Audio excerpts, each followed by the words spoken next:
Boa noite, pessoal. Deixa eu só deixar isso aqui. Bom, a gente vai convidar os nossos debatedores para virem para cá. Vou começar pela Dena,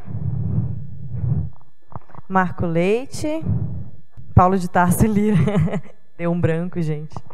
É o nervosismo. Só para lembrar as regras, a gente vai ler cada pergunta que vocês encaminharem para a gente. Eles vão ter 3 minutos para responder. E no final, cada um vai ter 5 minutos para fazer um fechamento. Se vocês quiserem mandar perguntas, é só levantar a mão, que os nossos colaboradores vão até vocês com um papelzinho e vocês podem escrever. Tudo bem? A gente já tem algumas perguntas aqui. Eu não vou dar nome, né? Mas fiquem à vontade para quem quiser responder. Qual a relação do filme com o espiritismo? O que vocês conseguem relacionar? Bem, a relação do filme e da doutrina espírita demonstra para nós, né, que somos estudiosos, que existe sintonia mental entre os espectadores, principalmente muito nítido no show de rock, onde o espírito obsessor ele se agiganta. A gente percebe a mediunidade, né? A mediunidade da qual todos nós somos médiuns, segundo Kardec, embora uns tenhamos os efeitos patentes ou ostensivos, mas nós podemos, evidentemente, nos comunicar com os espíritos, de vez que nós somos cercados por uma nuvem de testemunhas. E também a obsessão nítida, patente, que ocorre entre alguns personagens que ali estão no filme. Nós também verificamos, e a gente conversava no intervalo, né, Marquinhos? Lá com a nossa filha falou assim, mas aquela gosma, a gente poderia ver a semelhança com o ectoplasma? E nós conversamos a respeito, né, Marcos, que haveria alguma similitude. É claro que nós sabemos que não vai se aprisionar espíritos, que não vão jogar essa gosma, mas a plasticidade, que é uma das propriedades que o perispírito tem, né? Utilizando o pensamento e a vontade, nós podemos metamorfosear, transformar o nosso perispírito. Então, seriam os 3 aspectos que a gente poderia evidenciar: a mediunidade, a sintonia mental e a obsessão. Se os meninos... Ainda tem tempo, se vocês quiserem complementar. Uma coisa que é interessante, o filme ele trata de fantasma, esse é o objetivo do filme. E quando Kardec codificou a doutrina espírita, ele também tratou dessa situação. Nós vamos ver tanto no Céu e Inferno, ele falando sobre as aparições, quanto no próprio livro dos médiuns, quando nos traz também a questão dos fenômenos físicos, que é muito do que é trazido nessa situação. E depois nós temos Hermínio Miranda trabalhando muito sobre a sobrevivência e traz novamente esse conteúdo que muitas das vezes aí é interessante quando a gente busca naquela situação do filme, do prefeito fala assim, não, fantasma não é bem isso, né? Vocês são uma farsa. Porque até hoje, nos dias atuais, a ciência tem fugido um pouco dessa comprovação. E às vezes, quando a ciência demonstra, vem outros dizendo que não é bem aquilo, né? O filme ele retrata um pouco essa situação de como é que está nos dias atuais. Porque o fenômeno existe? Lógico que sim. Todos acreditam? Lógico que não, né? E alguns até sabem que acontece, mas fingem colocando aquela cortina para não estar transparecendo ou coisa parecida. Então, muito que eu vejo da relação exatamente isso, e Kardec já nos trouxe exatamente essa situação, quando falava dos fantasmas que apareciam, das aparições, e dando toda uma explicação espírita para o que a gente pôde ver aqui no filme.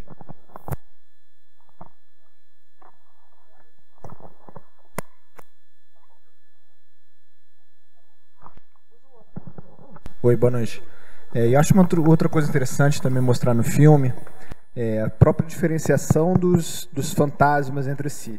Você ia ter ali os fantasmas que de fato estavam organizando os ataques, você tinha aqueles fantasmas que simplesmente cumpriam ordens, e tinha aquele outro grupo de fantasmas que roubou o carro para sair pela cidade de Nova York para fazer uma festa. Isso é muita gente também, que a gente tem que ter muito consciente disso.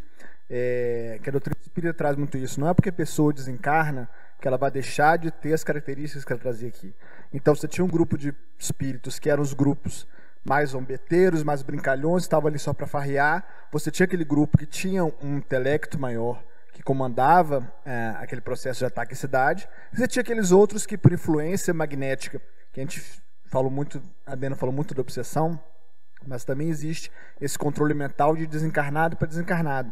Então você tinha aquele grupo de espíritos que estavam ali sendo controlados por uma inteligência mais poderosa que a deles, ainda voltada para o mal, mas mais poderosa que a deles, e comandava aquele ataque. Então acho que era bem interessante também dar uma destacada, né? Acho que respondeu bem, né? Podemos ir para a próxima pergunta, então. No início do filme é demonstrada certa resistência da cientista em confirmar o interesse e o trabalho voltado para fenômenos sobrenaturais. Ainda hoje há uma grande resistência da comunidade científica em comprovar esses fenômenos. O Marco tinha começado a falar sobre isso, né, Marco? Continuo eu, então. Né? É interessante quando a gente pega esse assunto, nós vamos ver ciências e ciências. Às vezes a ciência vem e demonstra aquilo que está acontecendo, aí vem uma outra ciência que também diz que é ciência e demonstra que aquilo que foi demonstrado não é verdade, né? Vai chegar um determinado momento que não tem como estar fugindo. Nós estamos chegando numa situação em que a transição está chegando. Hoje a mediunidade ela está muito mais fácil nos dias atuais do que estávamos no passado. E o que é a mediunidade? A mediunidade é uma característica física que, com o passar da evolução da humanidade, vai terminar sendo da mesma maneira que a gente enxerga, ouve, cheira, sente um gosto, a mediunidade vai estar existindo para todo mundo. E por mais que vai chegar a uma situação que alguns vão dizer que aquilo não acontece, aquilo vai estar sendo demonstrado e de fácil visualização por todos. Quando é que vai ser isso? Daqui a 20 anos? Com certeza não. Mas daqui a algumas centenas de anos, com a evolução do nosso corpo, né, nós vamos ver que a própria espiritualidade tem colocado. Vamos pegar aqui a transição planetária. Quando fala de seres de outros planetas já começando a reencarnar, isso perispiritualmente, né, perispíritos que estão em outros planetas, começam a reencarnar nos corpos terrestres. Nós vamos ver a mesma situação que aconteceu há alguns milhares de anos, quando vieram os capelinos e encarnaram nos corpos terrestres dos pré-históricos. O que é que eles fizeram? Moldaram uma evolução no nosso corpo. Esses que estão vindo agora vão estar moldando o nosso corpo para daqui a algumas centenas de anos. Então, centenas de anos, né? Então, uma situação que hoje ainda não é facilmente visualizada por muitos de nós, com essa evolução natural do corpo terrestre, a mediunidade vai ser uma coisa muito tranquila mesmo. No filme, todo mundo, eu acho, conseguia ver, né, os fantasmas. Seria basicamente como se todos tivessem uma mediunidade ostensiva. Na verdade, nós podemos ver que ali havia fenômenos de materialização. Ah, sim. Tá? Então, o que acontece? Quando o médium tem a vidência, é distinto. Agora, no caso, daí a gente ter começado, né, Marquinhos, conversando sobre a gosma, que possibilitava que todas as pessoas pudessem visualizar aqueles espíritos. E o Paulinho, ele falou do processo da vontade e da mente do encarnado que direcionava, porque nós sabemos que existe essa obsessão de encarnado para encarnado, de desencarnado para desencarnado e de desencarnado para encarnado, que é a mais conhecida, que a gente estuda mais. Mas realmente havia fenômeno de materialização ali. E como você falou, né, Paulinho? Havia aqueles espíritos zombeteiros, gozadores, e aqui existiam aqueles que realmente queriam fazer maldade, aterrorizar. Fala, Paulinho, você quer falar? E essa questão, quando fala da materialização, que a gente que lê alguns livros espíritas fala disso, que muitas vezes os espíritos se materializam de acordo com a forma que interessa para eles ou que interessa para o encarnado. Isso ficou muito claro no final, na hora que ela falou como é que você queria que você aparecesse para você. No formato de um fofinho, bonitinho, e ele se materializou exatamente do jeito que ele queria. Tudo bem, exagerou um pouquinho no final, mas foi um pouquinho mais ou menos do jeito que ele queria. Então isso acontece muito. Tem muito livro espírita que mostra de pessoas sofrendo processo obsessivo, que elas veem um demônio perfeito como é o demônio conhecido pela Igreja Católica. E um desses livros, que eu sou ótimo para contar histórias, mas nunca lembro o nome dos livros, que André pergunta, mas esse é o demônio típico da Igreja Católica? Sim, porque essa senhora é uma senhora católica e essa é a imagem do demônio que ela imagina, com chifrinho, ação e reação, acho, com casco de animal e tal. Então ele se materializa da forma como suficiente para assombrar aquela pessoa, para assustar aquela pessoa. Como os nossos entes queridos vão se materializar ou vão se tornar visíveis para a gente, com o formato da encarnação que teria a ver com a nossa realidade, algum trouxesse uma lembrança para a gente, né? Muito bom. Obrigada por tirar minha dúvida também. Próxima pergunta. Para pessoas que dizem ver espíritos ou sentir alguma energia, como saber se isso trata-se de uma entidade boa ou ruim? Bem, Kardec, no Livro dos Médiuns, nos diz que nós vamos perceber os espíritos pelas sensações. Então, quando nós vamos a determinados lugares que não estamos bem preparados emocionalmente, moralmente, e o ambiente está, como o pessoal fala, carregado, né, de energias desequilibradas, a pessoa começa a se arrepiar, a ter taquicardia, o coração começa a bater mais forte, a pessoa pode suar, pode sentir tonturas. Agora, quando o espírito é um espírito bom, que quer nos ajudar, a gente tem uma sensação de leveza, de frescor, de alegria. Então, pela sensação, a gente percebe. Tá certo? Não? Então vamos para a próxima, né? No filme, o rapaz que era que trabalhava no hotel, enfim. O Thor. Oi? O Thor dos Avengers. Não, o outro.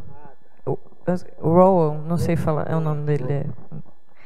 Ele conseguiu atrair os espíritos usando aquele aparato nuclear, né, e tal. E eu acho que casa aqui bem com a pergunta, né? É possível invocar fantasmas? Como que seria isso? Seria a partir da eletricidade ou não? Como que a gente faz? Assim, eu acho que acho que tem uma diferença clara ali que funciona. O processo de invocação, entre aspas, de fantasmas ou de espíritos pode acontecer, e a gente vê muito, por exemplo, essas brincadeiras que muitos adolescentes fazem, de brincadeira do copo, brincadeira do que joa, essa coisa toda. A questão é que você não tem um controle sobre isso. Você, no caso, ele conseguia aprisionar aqueles fantasmas dentro daqueles espelhos. E é muito, muito curioso isso, que a gente tinha muita... Hoje meio que voltou isso. Mas na minha época de adolescência tinha muito aquela coisa de brincadeira de copo. Você botar um copo com as palavrinhas para as pessoas, para o espírito, para a entidade responder as perguntas que queriam.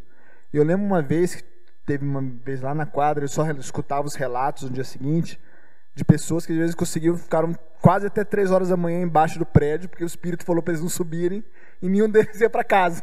E os pais entraram em desespero porque eles não saíam debaixo do prédio, os pais desceram para pegá-los embaixo do prédio. Quer dizer, por quê? Porque eles fizeram uma brincadeira e, obviamente, eram muito mais brincalhões zombeteiros aqueles que roubaram os carros do filme. E eles fizeram um processo que prenderam os meninos embaixo do prédio, dizendo, não, você não vai, porque senão vai acontecer isso. Todas aquelas questões de mente, magnéticas, que acabou assustando os meninos e eles não subiram. Pelo menos acho que depois disso serviu que eles não fizeram mais a brincadeira. Mas você pode fazer isso, mas obviamente espíritos, como a Dena falou, que vão te trazer o frescor, que vão te trazer a paz, vão te trazer a tranquilidade, não vão se prestar a esse tipo de invocação. Então, se for fazer esse tipo de invocação, você sabe os espíritos, que tipo de espíritos você vai estar atraindo. E aí você não vai ter condições de conseguir se livrar tão facilmente deles. Mesmo às vezes que se livrem visivelmente ou de influência, aquele espírito vai continuar uma ligação com você, o que é muito perigoso, né? Lembrar que essa evocação, entre aspas, ela ocorre pela nossa mente, pelo nosso comportamento. Aquelas máquinas ali representariam o comportamento, a atitude que aqueles espíritos tinham com aquele faxineiro, entre aspas. Por quê? Porque nós sabemos que a gente não vai aprisionar os espíritos em máquinas, nem vamos conseguir desmaterializar os espíritos assim, da forma como o filme nos apresenta. É claro que é um filme extremamente divertido, mas que traz esses fenômenos, como bem falou o Marquinho, que Kardec estudou e demonstrou que esses fenômenos existem. E ainda, em boa hora, eu vou defender minha parte, tá? Em boa hora, nós começamos a ver que a ciência começa a despertar para esses fenômenos. Então, nós temos a Associação dos Médicos Espíritas, nós temos os magistrados, nós temos a física quântica, não é isso? Mas é como você falou, Marquinho, ainda demora um pouquinho, né? Depende de nós. Vamos para mais uma pergunta. As energias de ira coletiva podem contribuir para colapsos, guerras magnéticas, que podem causar danos à humanidade terrestre? Se sim, como combatê-las? Através da prece. Gente, através da prece, de nós plasmarmos formas pensamento positivas. Nós sabemos que conforme pensamos, conforme agimos, nós podemos atrair uma multidão de espíritos, já que nós estamos mergulhados num oceano de vibrações. Vibrações de encarnados e desencarnados. Eu vou contar um caso para vocês que quem nos relata são os espíritos que na Segunda Guerra Mundial estava ocorrendo aqueles bombardeios que todos nós sabemos, e dentro de um determinado templo religioso católico saía uma luz. Sabem quem eram? As pessoas que ali estavam orando. Então, a gente tem que adquirir esse hábito, gente. Não é atavismo religioso, não é algo difícil. Os espíritos estão nos alertando. Marquinho falou muito bem da transição planetária. Nós estamos passando por uma transição na qual nós estamos vendo comportamentos, posturas extremamente equivocadas e desequilibradas. Então, cabe a nós nos mantermos vigilantes, orando, trabalhando e sabendo que tudo passa. Agora mesmo, vocês devem estar estranhando que eu brinquei com os meninos. Marquinho, eu conheço o Marquinho desde os 19 anos de idade dele. Paulinho não era nem casado. A minha filha falou assim, que está na plateia: ô tio, tudo bem? E foi um dia desse, né, Marcos? Então, pessoal, o tempo passa e nós temos que continuar vigiando pela prece. E pelos atos, né? Claro. Gostariam de complementar? Não, acho que é o que a Dena falou. A gente está num momento muito, muito complicado do mundo, do Brasil, de muito choque, de muitas descobertas, de muitas denúncias, de muitas decepções com muita gente, né? E que a gente fala muito lá na evangelização atual para os jovens, que nós como espíritas que sabemos tudo isso, não sejamos mais uns a simplesmente tacar pedras, né? Porque se for para tacar pedra, só para reclamar, só para criticar, a gente estaria do outro lado. A gente não teria necessidade de ter estudado, não teria necessidade de tentar ver o lado bom. É lógico também, não vamos ser polianos e dizer assim, não, o mundo está tudo muito bem, tal, tá tranquilo.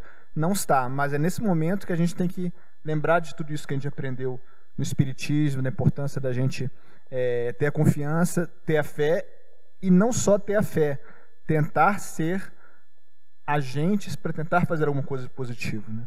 Para tentar ser agente, tentar neutralizar um pouco essa carga negativa dentro da nossa imperfeição. Tem muita gente que tem um potencial de carga positiva muito maior que o meu, que o de muitas pessoas, mas que usemos a nossa forcinha mesmo positiva para tentar fazer algo melhor, né? Muito bom. No filme, eu percebi que eles faziam referência assim aos locais em que apareciam esses fantasmas, tinham sempre uma história, né?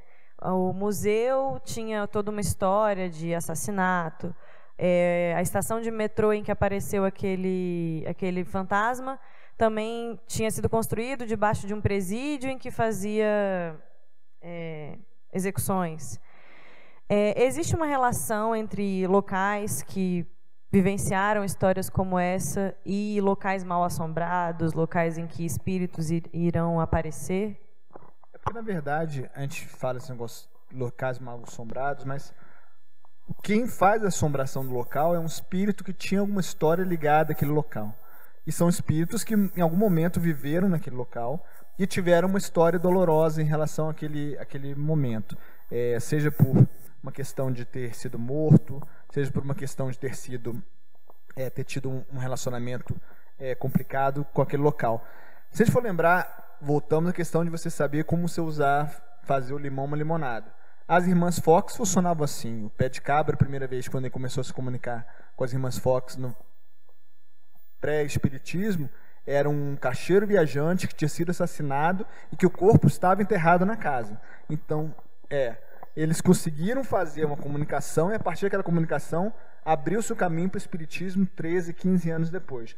Então, funciona muito isso. E às vezes funciona muito com a gente também. A gente pensa muito em questão do desencarnado, mas muitas vezes a gente fica preso a sentimentos, a gente fica preso a locais, fica preso às vezes a relacionamentos que às vezes não deram certo, e a gente não percebe porque está encarnado, a gente não percebe que aquilo às vezes está fazendo mal para a gente, está fazendo mal para a pessoa, está fazendo mal para as pessoas que estão vivendo lá. E quando você desencarna, mais uma vez que eu tinha dito no início, a gente não muda a página. O Paulo encarnado e o Paulo desencarnado vai ser a mesma pessoa. Talvez eu tenha conhecimentos mais claros do que eu fiz ou do que eu deveria ter feito, mas eu vou ter as mesmas reações, eu vou ter os mesmos sentimentos. Então, se eu for preso a algum lugar exageradamente ou preso a alguma situação exageradamente, quando eu desencarnar, a tendência é que, se eu não tiver compreendido aquele processo de uma forma mais cristalina, eu ficar preso naquela situação, ou ficar preso naquelas pessoas.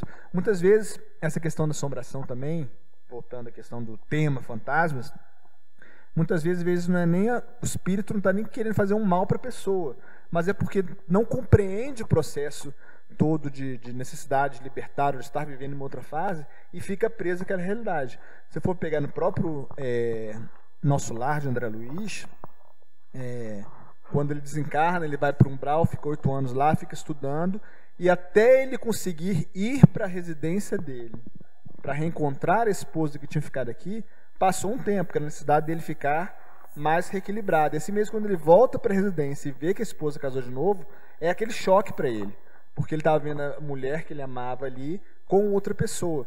Então, poderia funcionar, de repente, como uma assombração se ele não tivesse passado aquele período do Nosso Lar, aprendendo, se reequilibrando, mudando o patamar vibratório dele, né? Paulinho, mas você tocou em algo extremamente importante. É o apego e a moralidade do espírito. Porque o espírito superior não vai assustar ninguém. E não vai ficar agarrado a ambientes. Que é por isso que é muito importante que nós que já sabemos disso tudo, a gente comece a trabalhar o desapego.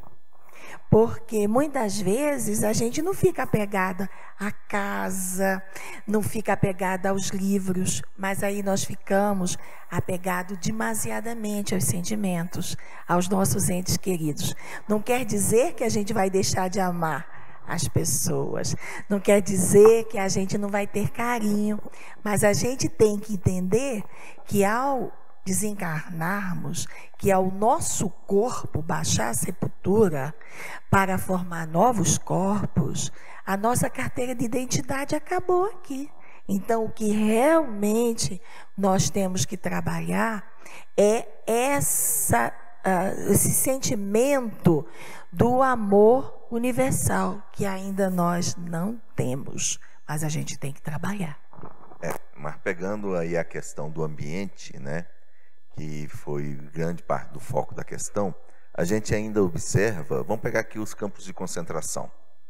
As pessoas que visitam os campos de concentração, mesmo não tendo uma sensibilidade tão fácil, falam assim, meu Deus, percebem o peso energético que está naquele local. Lógico que as pessoas mais sensíveis não só percebem como tem um baque. É muito comum, e aí eu lembro de visitas que eu fiz com família, por exemplo, em fazendas que tinham senzalas, né? Onde os escravos eram presos, eram torturados. E o Davi, o meu filho, uma vez visitando, ele saiu de lá mal. Para vocês terem uma ideia de que esses ambientes realmente existem, porque muitas das vezes o processo que aconteceu naquele local, espíritos ficam naquele local e ficam alimentando aquilo que lá ocorreu. Então, vamos pegar aqui uma situação dos dias de hoje ou dos dias do passado, né? Quando alguém fala assim, fulano tal estava no inferninho. O que é o inferninho? Né? É um ambiente, se nós formos buscar na analogia que se faz, ligadas ao sexo e hiperpesado energeticamente. Então, algumas pessoas, quando chegam, oh, meu Deus do céu, já sente realmente aquele baque por conta dos espíritos que lá frequentam, dos espíritos que lá habitam, dos espíritos que lá estão. E eles ficam presos naquele ambiente por conta da carga energética e vibratória que lá se encontram. Então, existem esses ambientes? Existem. Vão sumir? Lógico, com o passar do tempo, esses espíritos eles são resgatados, terminam sendo abraçados por uma equipe que vão libertá-los de lá, e com o tempo isso tudo vai ser facilitado.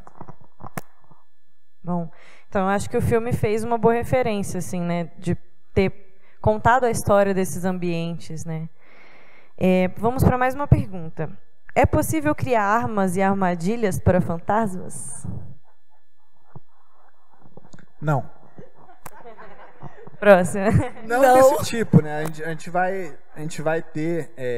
a literatura espírita fala algumas vezes de ações fluídicas, magnéticas, que acontecem no plano espiritual, para fazer com que alguns espíritos possam ser não presos, mas possam ser, de alguma forma, impedidos de fazer algumas ações que eles deveriam fazer. Às vezes, relatos de grupo mediúnico disso, de espíritos que às vezes falam que não estão se sentindo amarrados, estão se sentindo presos e tal, mas não é daquela forma como uma caixinha. Pode ter uma caixinha deles lá, a caixinha nossa aqui é outra. Nossa caixinha é tentar, de fato, fazer a prece para ajudar nesse processo de auxílio desses irmãos. Agora, voltando à questão do que a gente fala do plano de lá e do plano daqui. Existe de fato aquelas regiões onde os espíritos vão ser colocados, como tem os hospitais, como tem, principalmente no caso dos espíritos menos evoluídos, eles têm uma relação magnética muito intensa nesse sentido. Então, muitas vezes, pode ter espíritos que sejam não evoluídos moralmente, mas muito evoluídos intelectualmente, que consigam prender, subjugar, até metamorfoseiem esses espíritos sobre o qual eles têm domínio, mas caixinhas para você guardar, como você guarda um beta na janela de casa, você não vai ter para pegar espírito, não. Gente, eu queria lembrar, enquanto o Marcos e o Paulo falavam, do livro Obreiros da Vida Eterna, a vida do mundo espiritual, onde realmente existe, lá na casa transitória, né, verdadeiros petardos para repelir energeticamente, de forma elétrica, os espíritos obsessores. Mas, da mesma forma, também existe aquelas redes fluídicas para resgatar, e o Marquinho falou muito bem, quando disse que equipes salvadoras, socorristas, recolhem os espíritos que já apresentam a vontade, o desejo de melhorar. Então, agora, todos nós sabemos que caixinha para prender espírito e libertar espírito realmente não existe. Eu vou até pulei uma pergunta aqui, porque eu acho que vai dar continuidade. No filme, se os fantasmas eram presos, isso indicaria que, diferentemente da realidade, eles não tinham oportunidade de reconhecer os erros? Por exemplo, elas estavam ali, imagino eu, né, que seja essa a pergunta. Elas estavam prendendo espíritos porque, na verdade, no filme não existia a possibilidade daquele espírito reconhecer os seus erros ou querer se melhorar, reencarnar. Nós vemos que o que nós acabamos de ver é um filme. E lógico que quando se faz um filme, as pessoas buscam colocar no roteiro aquilo que se entende ou busca numa analogia, né? Um exemplo é aquela gosma verde que, se nós formos buscar numa situação real, na hora da materialização, o ectoplasma realmente existe. E o ectoplasma é o que facilita a materialização dos espíritos. Lógico, em um ambiente todo preparado, né? Não é daquele jeito. A pessoa que faz um roteiro numa situação dessa, muitas das vezes tem um contato com o mundo espiritual e consegue captar na condição dele o ectoplasma como um espectro, né? E faz uma analogia colocando aquela gosma verde. A gosma verde, para nós, ela existe? Não, mas é muito interessante, porque sempre que a gente vê um filme, vamos pegar aqui os alienígenas, né? Quando pega os aliens, também existe uma gosma, né? Apareceu os fantasmas, tem a gosma. Tá? Como é que é esse processo? É o entendimento da pessoa que faz o roteiro diante daquilo que ele realmente observa no mundo espiritual. Nessa situação, a gente vai estar vendo que a maneira do indivíduo escrever um filme, às vezes passa realmente algumas verdades, e às vezes essas verdades são pelas metades, de acordo com o entendimento que ele está tendo daquilo. Por isso que é interessante a gente fazer a analogia, fazer a comparação, fazer a interpretação do que a gente pode trazer para a doutrina espírita e compreender, em parte, que nem tudo que acontece lá é o que, na verdade, existe, né? A Dana tinha comentado que uma das coisas que a gente pode comparar do filme, né, com o espiritismo são os casos de obsessão. Vocês citaram obsessão de encarnado para encarnado. No filme, qual é o momento em que a gente pode perceber a obsessão? Ou quais os momentos? E o que no filme está parecido com o que nós estudamos na doutrina e o que diverge e seria realmente uma fantasia do cinema? Você tem um momento da possessão na hora que o Rowan entra no corpo do Thor e transforma o Thor em Peter Pan. Né? Transforma o Thor em Peter Pan, né? Você tem alguns outros momentos de influência ali e tal, de influência mental. Eu acho que a própria relação do Rowan com aqueles espíritos é uma relação mútua de obsessão, porque tanto que ele fala que aquele grupo de espíritos eram grupos que se sentiam humilhados pela sociedade. Então, na verdade, eles estavam comungando de um sentimento comum, e o Rowan não dava nem espaço para que outras pessoas o tratassem bem e tal. Ele ia se afundando naquele processo de que eu sou o esquisito, as pessoas me humilham, e aí aquilo ia acabando alimentando outras pessoas, que ele era chamado de esquisito no hotel onde ele trabalhava. Ele tinha no próprio estação de trem, quando ele veio com aqueles profecias do quarto cataclismo e tal. Então, quer dizer, na verdade, aquilo era uma retroalimentação que ele e aqueles espíritos que ele tinha contato iam fazer entre si para aumentar aquele ódio em relação à humanidade, em relação às pessoas que humilhavam. Então, chegou um determinado momento que aqueles espíritos estariam dispostos a, de uma forma geral, humilhar as pessoas, se vingar das pessoas que humilhassem, mesmo que não fossem pessoas que tivessem a humilhado diretamente. Isso a gente vê muito em questões de hoje, do nosso dia a dia, principalmente naquelas questões de guerras, de povos, por motivos religiosos ou por motivos de outros culturais, enfim, que as pessoas acabam entrando num processo de ódio que vão crescendo com gerações a gerações de ódio, e você não sabe explicar o momento por que aquele ódio está existindo. Se você pegar uma criança de 2 anos, ou de 4 anos, ou de 8 anos, uma criança palestina, ela não vai saber por que ela precisa odiar um judeu, mas ela odeia porque existe uma cultura em volta que gera esse ódio. Então isso é um processo obsessivo. E acho que o filme trazia muito isso. Tinha a questão pontual, tinha a questão mais genérica, né?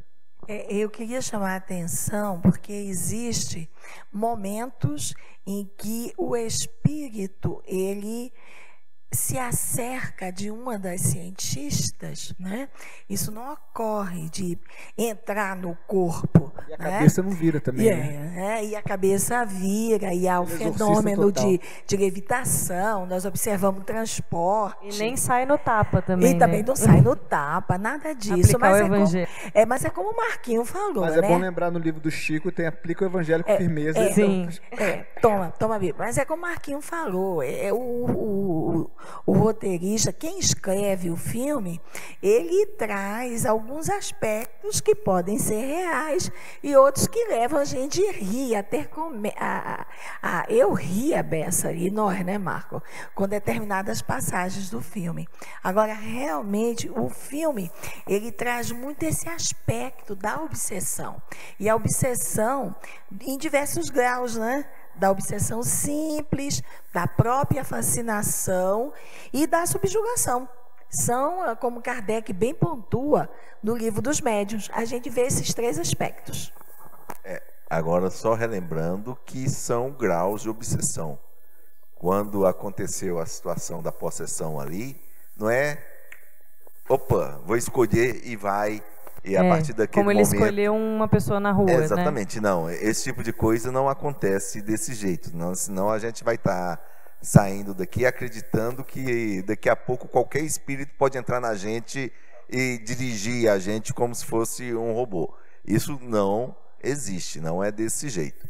É lógico que o Livro dos Espíritos, na questão 459, nos responde que os espíritos influenciam na nossa vida muito mais do que podemos imaginar. Por vezes são eles que nos dirigem. Agora, como é que é esse processo desse dirigir? Né? Não é dessa forma que aconteceu ali. Nós temos o nosso livre-arbítrio. E a influenciação que os espíritos vão exercer em cima da gente, a gente escolhe. Quando Kardec, na continuidade das perguntas, ele deixa isso muito claro. Porque os espíritos vão estar o tempo todo nos influenciando. Agora, de acordo com os nossos pensamentos, de acordo com as nossas ações, nós vamos terminar escolhendo se aqueles espíritos que vão estar nos influenciando são espíritos bons ou espíritos ruins. São espíritos que querem nos ajudar para o bem ou espíritos que querem nos levar a uma derrocada, né? Então, essa opção da influência, ela literalmente é nossa. É a opção que parece que não foi dada, né, aos personagens. A gente fica com essa sensação de que, pela simples proximidade física, o espírito tinha controle do corpo daquelas pessoas, né? Então vamos para mais uma pergunta. Pessoal, se vocês tiverem perguntas, surgiram aqui durante o debate, ainda dá tempo de entregar, só levantar a mão.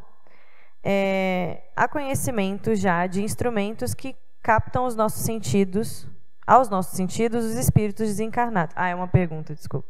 Há conhecimento de instrumentos que captam aos nossos sentidos os espíritos desencarnados? Isso tende a se popularizar pela ficção? Com certeza, todo mundo já deve ter escutado falar da transcomunicação.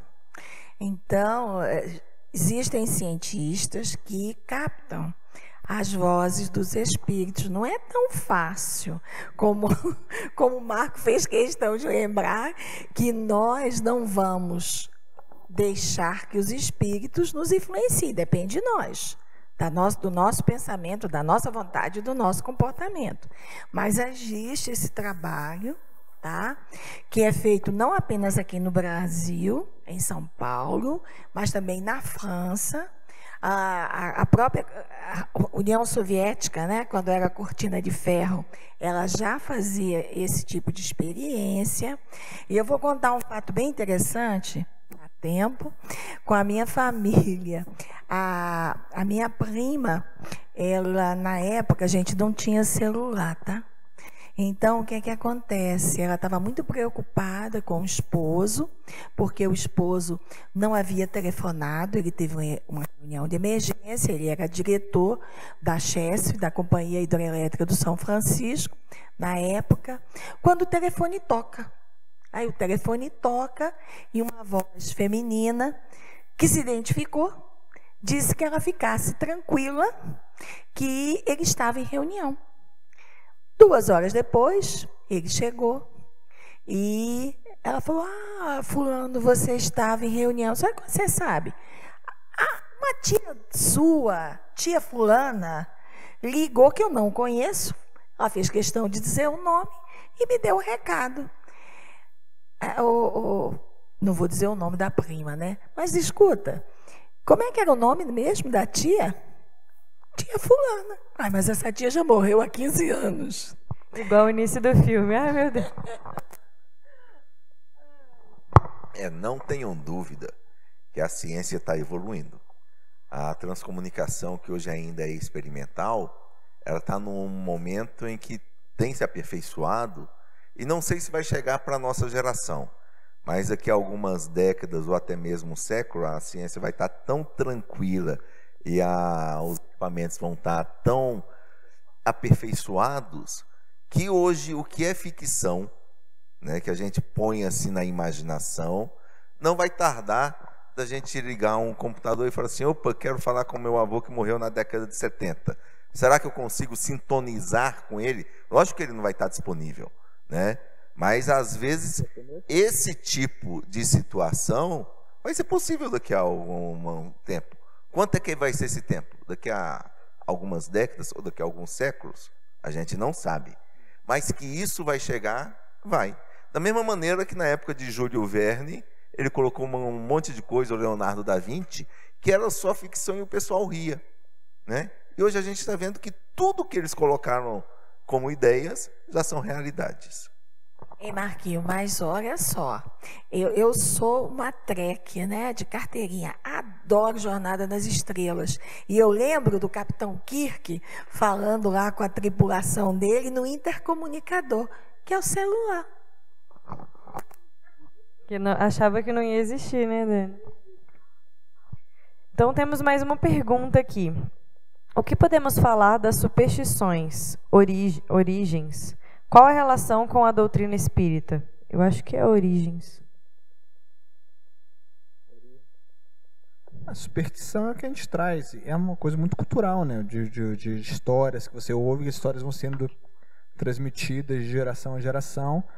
Como o Marco e a Dena falaram, muitas dessas histórias que eram superstições, com o passar do tempo as pessoas vão entendendo. Por exemplo, quantas histórias do nosso folclore a gente vê de pessoas que vêm lobisomens, que vêm mula sem cabeça, que vêm Saci Pererê, e a gente como espírita sabe que muitas vezes é um espírito que se apresenta naquele formato para influenciar a pessoa. Então a superstição é uma questão cultural, que vai vindo de geração a geração. Às vezes são histórias que a gente ouve, que a gente não sabe a origem, que a gente acaba misturando o que é religioso com o que é místico, com o que é fantástico, a gente vai formando esse caldo cultural na nossa cabeça, né?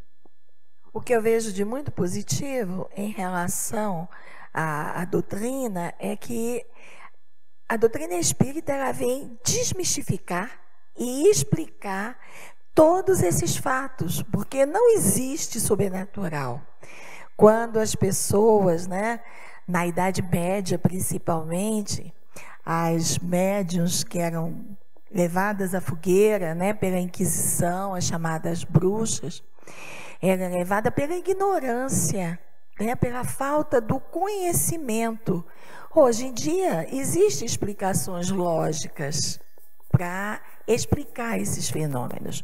E essas superstições, elas vão sumir à proporção que as pessoas forem estudando, entendendo, compreendendo os fenômenos. Bom, acho que a gente pode ir para as nossas considerações finais. Eu quero que vocês terminem dizendo, então eu só quero dar uma palavrinha assim. Algumas coisas que me chamaram a atenção quando eu assisti esse filme, além do que a gente já conversou. O que o Paulo levantou, né, a relação que ele tinha com os espíritos que ali estavam aprisionados, aparentemente, que era de uma obsessão e que vinha de um sofrimento dele, que ele se sentia excluído e negado. E eu gostei, assim, me chamou muita atenção quando ele pergunta isso para as meninas, que ele fala, então vocês devem ter sido bem tratadas, e elas falam que não. Só que a reação delas foi completamente ao inverso. Elas tinham o mesmo conhecimento que ele, mas ao invés delas tentarem controlar tudo aquilo para o mal, né, para de alguma forma tratarem como uma vingança e revidarem a humanidade, elas faziam o contrário, né? Elas tentavam ajudar. E eu acho que todo filme que... Nós somos espíritas, qualquer filme que a gente assistir, a gente vai ter uma leitura diferente. Alguma coisa vai chamar a atenção, alguma coisa vai falar, isso aqui parece com o espiritismo, isso aqui me lembrou tal livro. E eu acho que essa é a proposta do Luz Além da Tela. A gente trazer filmes do nosso dia a dia e começar a pensar, a comparar o porquê que isso aqui me chamou a atenção, o que o espiritismo diria sobre isso? E trazer o espiritismo para todos os momentos da nossa vida, até quando a gente sai para ir num cinema, né? Então, começar pelo Paulo, fazer as considerações finais, agradecimentos.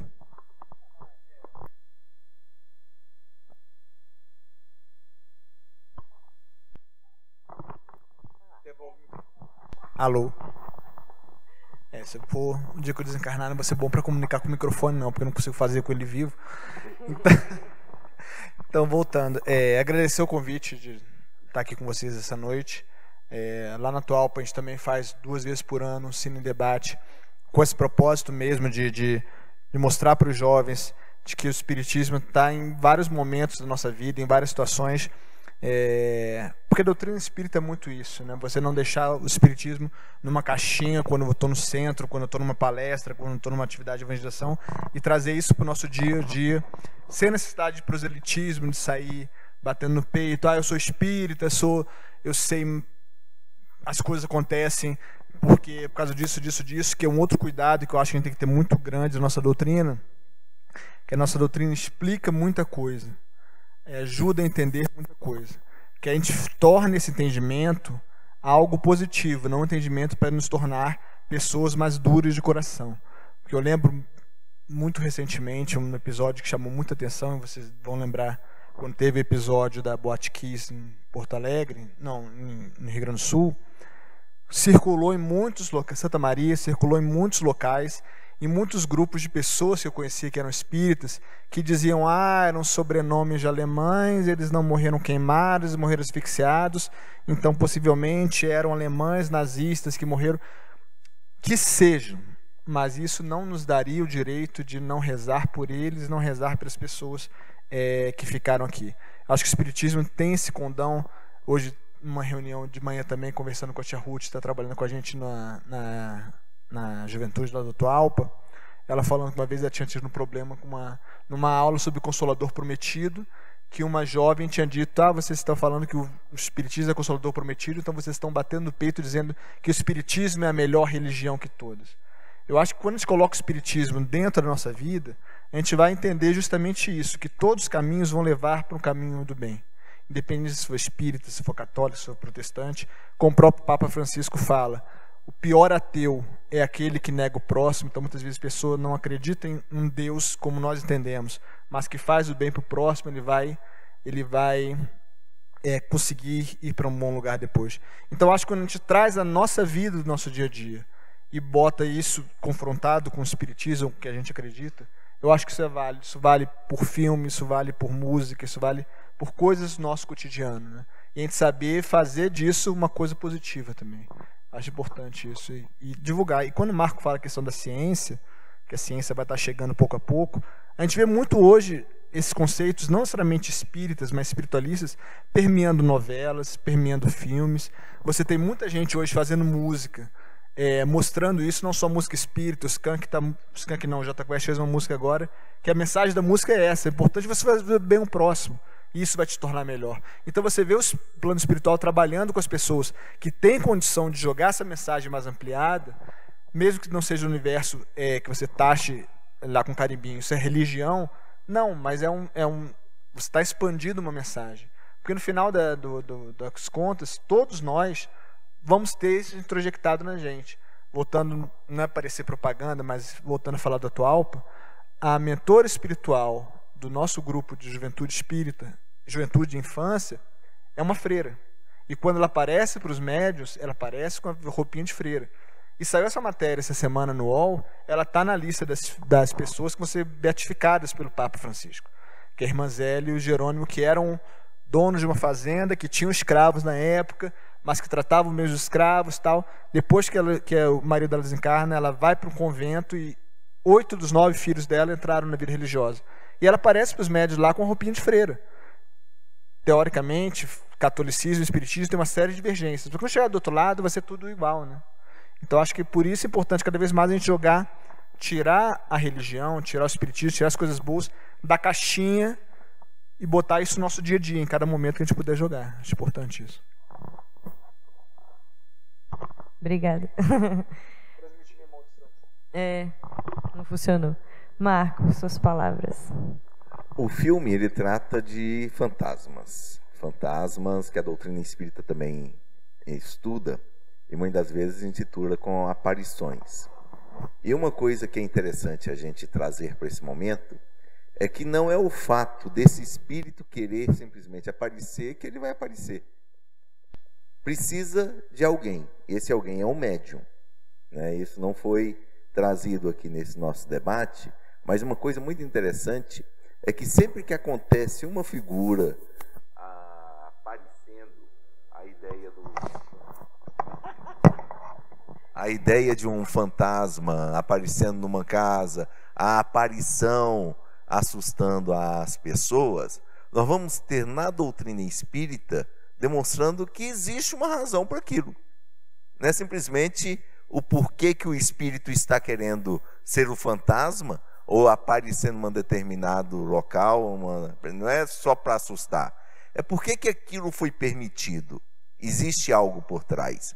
No Céu e Inferno, Kardec faz uma evocação de uma menina que tinha desencarnado e que naquela casa começou a aparecer algumas situações de fantasma, né? A própria irmãzinha vendo a irmã, barulhos, né? Coisas quebrando.